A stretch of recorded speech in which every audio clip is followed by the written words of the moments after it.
welcome back to Sexy Death with Dani Lawson. This week we're going to talk about how do we get that toxic sex without all the rest of the bullshit. And our metal artist this week is straight out of the bowels of Staten Island, New York, GraveyWhore, with their title track, Matar. If you haven't heard of them, go click them fucking links and buy a band tee, why don't ya?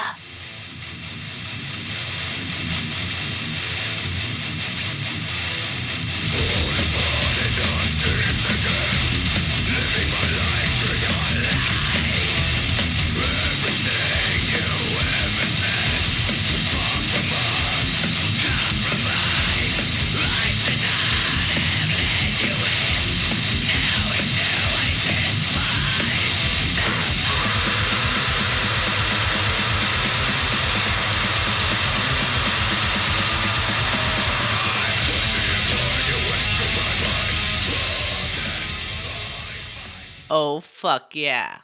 GraveyWhore. Matar.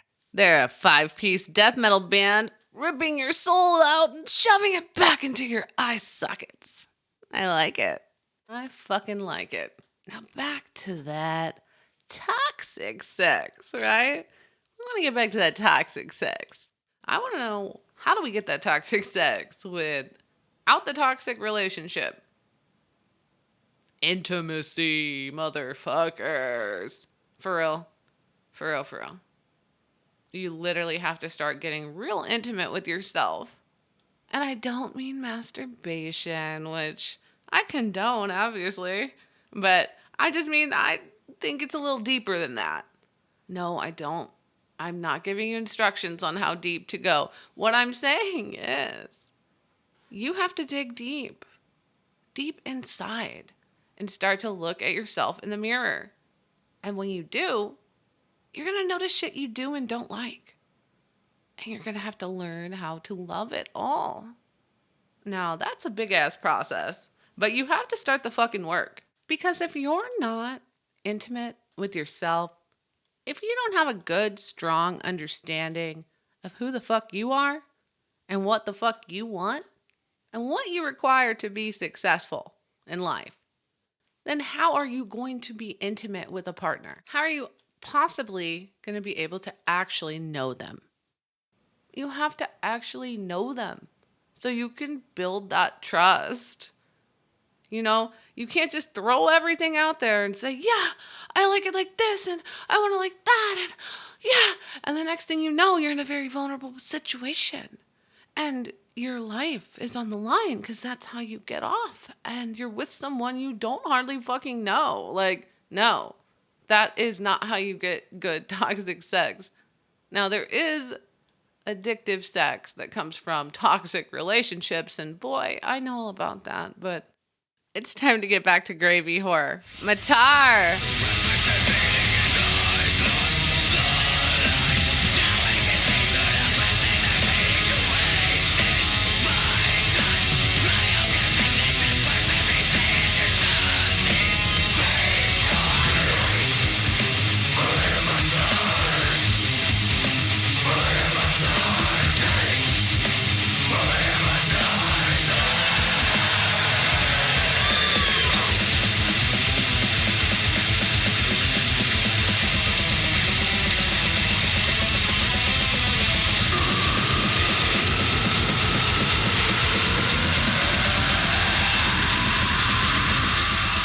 Fuck yeah.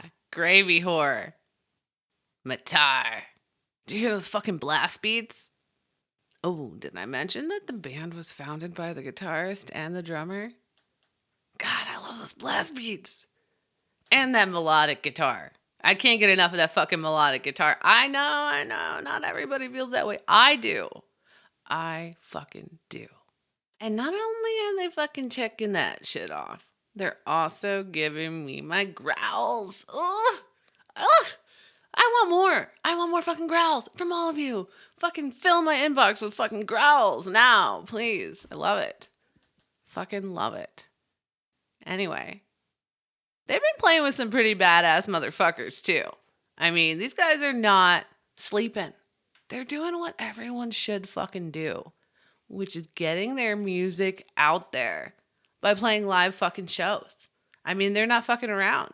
They're being asked to play with motherfuckers that are really killing it too, right? Like Cranial Damage. I fucking love Cranial Damage. Fester Gore, Torturous Inception, Necroptic Engorgement. Just a lot of fucking killer heavy ass death metal bands from the New York City scene. And I don't know if you know, but that fucking scene has been really heavy lately, and I'd say it's evolving a lot of fucking death metal in really interesting ways. You should definitely check it out. After you go fucking look at GraveyWhore, make sure you're fucking showing your support. Go to a show. Go out to one of their fucking live shows. If you're in the East Coast, go to a fucking show and buy a tea in person way better. But wasn't I going to talk about toxic sex and the kind that you get specifically from toxic relationships? Yes, I was. Oftentimes you'll have some incredible people who will get together who have what's called a faulty ass love map. And that was a term created by a sexologist that psychologists later adapted to really dig in detail how we learn how to give and take love in childhood. So these people have faulty love maps. They learned how to love in infancy, and maybe they learned from a cold ass motherfucker. Someone who wasn't hugging them enough. Didn't feed them. I mean, I don't know. Just a number of things. Family looked great. Everything was normal. So these people are out there like living their super together lives and still bringing in toxic shit. Because that is how they learn to fucking love. So until they stand up and look in the mirror, like I said earlier, look in the fucking mirror, they're not going to see that. And they're not going to realize that they are too actually attracted to whatever bullshit they're bringing into their lives. But where it really gets interesting is when you see two people with faulty love maps getting stuck in these loops. So you'll see these people who are just stuck in these really shitty fucking relationships, whether it's with their family or their friends or their partners. And they just seem like they're stuck, like they can't get out, like they don't hear you when you're telling them, like, hey, look, there's a doorknob. There's the handle. It's right here. Come this way.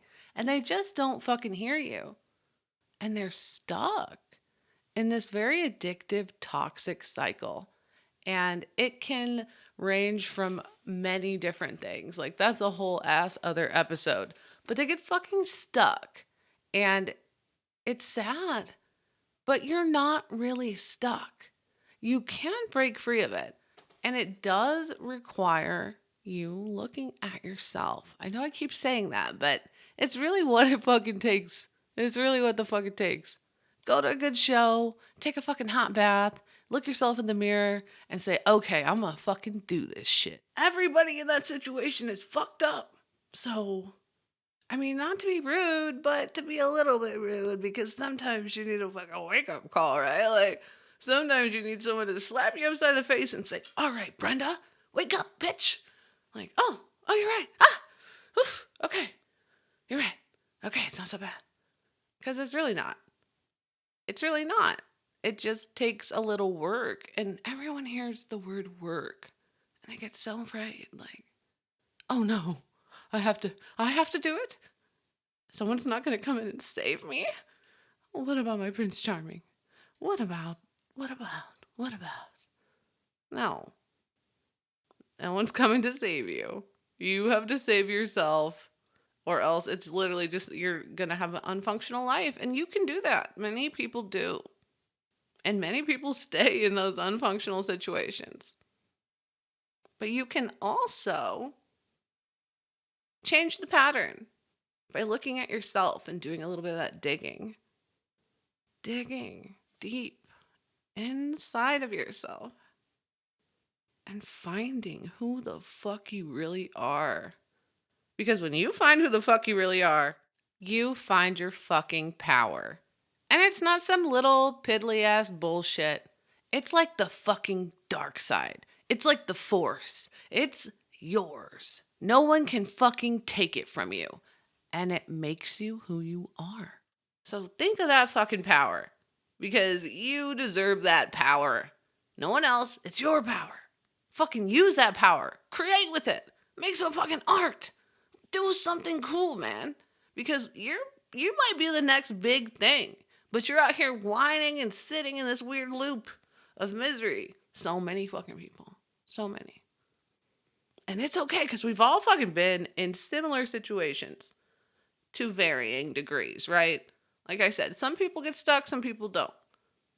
Blah, blah, blah. That's not the point. No one's fucking shaming anyone here. What I'm telling you is this is a call to action. To get your shit together for yourself. So you can go out there and do what the fuck you were made to do. Make your dreams come true. Literally, make your fucking dreams come true. Speaking of fucking dreams, I have been dreaming of some death metal. I want some fucking heavy sounds. Give me that melodic guitar and those fucking growls. Let me hear more of that fucking GraveyWhore and their track Matar.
Oh my god, that guitar fucking killed me. I'm dead now. Coming to you from death. This is Dani Lawson. That fucking guitar killed me. And I loved it. Every fucking second of it. So, what is going on? I'm out here waiting for you to figure your shit out so you can have toxic ass sex. That's amazing and addictive and makes you just fucking crave it. But then you get it all the time. And when you start to own yourself, all parts of yourself, you really begin to attract your people. And that is where you're going to find that partner that you can open up and dig out your deepest desires with. Someone you can feel safe being vulnerable and asking for what you need, getting it. And then you know that they are also getting what they need. Suddenly, your needs begin to evolve and you're finding things you didn't even know you enjoyed. And you get to look forward to doing that over and over and over. Why? Because you cultivated a real awareness, not only around what you want, not only around what you can provide, but what you really need. And when you get that base layer down, then you can really start to open up and peel back all those layers and find your fucking self in the biggest, most incredible fucking orgasms you've ever had. And that really is where that toxic ass, addictive ass sex comes from. The sex that you're daydreaming about. You're sitting there at work and you can't fucking stop looking at your phone. And all you're thinking about is, man, I wish I could just maybe take a quick lunch break and see him. God, oh my God, I wish she was here right now. I'd bend her over this. I mean, you start to have these amazing moments in your mind that just pull at you. and cause you to have additional feelings of desire, which brings me back to the toxic part, because that shit can be distracting as fuck, right? Like, you're trying to get shit done. Like, leave me alone, brain. Fuck. I do too. I actually do love that. So that is what I think we're all fucking trying to get to, is that place. There's no need to sacrifice that. You can have it and you deserve it. Now, don't get me wrong. I do love a great one night stand. I'm not saying there's anything wrong with that, but it is not going to give you that addictive ass sex. It's just not. Do you have to have a monogamous relationship for this? No. Do you have to have some kind of square boxed in bullshit? Not at all. It can suit you and your needs exactly as it should. Now, I don't want to give you any kind of false hope. Because if you are just out there like bang, bang, bang, bang, bang, like hoeing around, like having your best day, I love you. Fucking do it. Like, have fun. Like, I'm not telling you to stop. I'm just saying, like, don't go after all these like rando hookups and like think you're going to bring in that high caliber, fire ass addictive sex with any kind of longevity at all. And I don't know. When I find something I really like, I don't want to just like not have it. I want it all the time. And I'd venture to say that most people are the same. So don't cut yourself short. Stop settling for what's easy. Consider that you might need more long term than just a little bit of fun. You might want that deep fucking fire ass, like mind blowing sex. Like, you might want a little more, is all I'm saying. You deserve a little more. Now, that does not mean that you're not in a different place. You might be right where you want to be, hooking up, living your best life, really just honed in and focused on yourself, not wanting any kind of like weird attachments or extra bullshit. You just need to focus on you. And like, if you're right there, I get that. And I fucking respect it. I do. But just know one day you won't be. Until then, enjoy your little dick dash. I like to call it dick dash. I think it's kind of cute. It's like, oh, I know he's going to come over and be so happy. She's going to show up and really do the job. And then after, I don't have to deal with any drama and any bullshit and no annoying texts. I definitely get that. I mean, I do. I feel that sentiment completely, and I know I've been there plenty of times in my life. And that's all right if you're there. I'm not trying to tell you where to be at all. This is just a call to check in with yourself and make sure you're going towards your fucking dreams. I love watching people make their dreams come true. And I know you could fucking make your dreams come true if you just put a little bit of effort in, bitch. So, speaking of bitch, speaking of whore, speaking of fucking GraveyWhore, bitch, here's the end of their track, Matar. And don't forget to go check them out on Spotify or Apple Music if you're a little bitch. Either way, the links are on my website, motherfuckers.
Hell yeah. I can feel the death vibes from here. Can you hear Cannibal Corpse, maybe? I do. I hear a little, I can definitely tell they're an influence, and I can't get enough of Cannibal Corpse. Come on, man. Bring a show to the Midwest, GraveyWhore. We will eat that shit up. And I'm so happy you let me play your music on my show. Thank you so much, GraveyWhore. You guys, I love your music, and I'm really happy I found you. I hope everyone goes out and follows you. Also, motherfuckers, what are we talking about next week? Sex? Death? Metal? Sexy Death with Dani Lawson.